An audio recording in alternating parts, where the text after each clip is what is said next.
I might go start digging the hole tomorrow. Let's get this team back here. But no, I just think if it's the Suns owner or there's a big time owner that wants to come in and put a team here, like the expansion, moving to Houston or Atlanta first, like let's focus on getting it back here in AZ.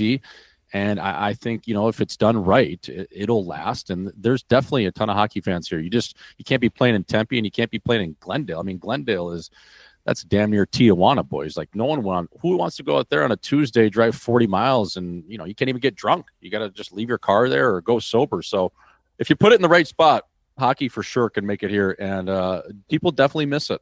Well, I'm curious to know, you hung him up a little earlier than most guys, and I know you still got hockey as a passion, obviously, with doing the podcast and everything. So, I mean, is it in the cards for you to possibly jump in with the organization, kind of doing what Biz does as far as doing some analytic stuff or maybe even the coaching realms? I mean, do you still feel like you have something to offer? For sure. I think for me, just on the playing front, like injuries and just kind of got burnt out. I wasn't, having a ton of fun.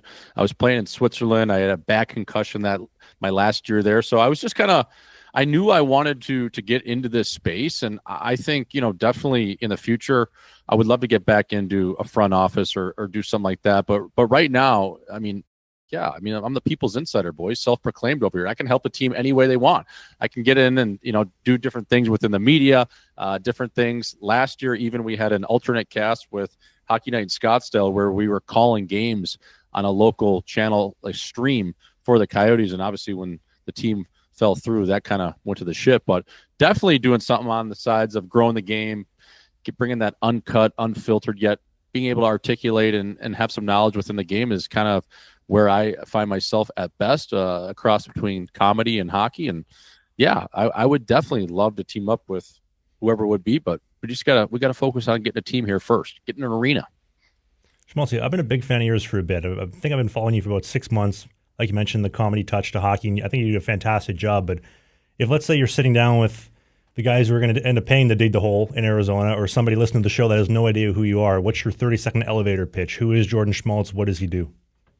I like to be able to say I can throw both ways, where I can be way outrageous on one end of a comedy kind of sector, no filter, but also keep it buttoned up. And I kind of play to my audience in terms of what I bring. And I just think it's real, it's raw, and it's not forced. It's just something that it's basically like hanging out in a locker room, where that is something I try to bring to everyday life when I'm talking about hockey or it's comedy.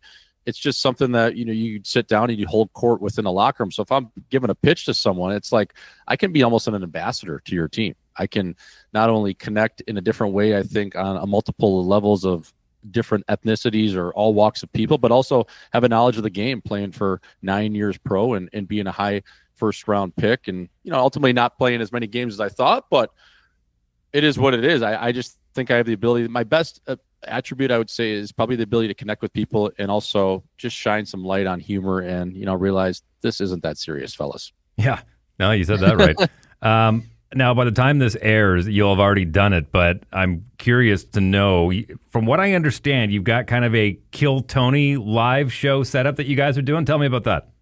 Yeah, so we've done, I think, 12 live shows with Hockey Night in Scottsdale now, where it's been in various cities across North America, obviously Canada.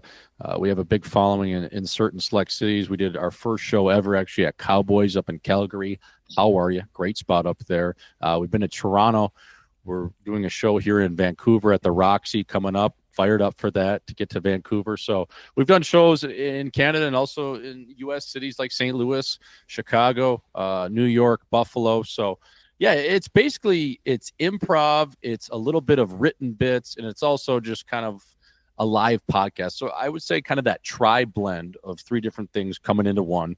And that's what we try to bring is just definitely a little bit of hockey talk, but that thing's going to get off the rails quick, and we're going to let it go that way. So it's definitely a stand-up style where, hopefully not too many people are recording what we say, just for the fact that, in a sense of, we like to keep it intimate with the people there and the live viewers and give them a different look versus our normal pods we do.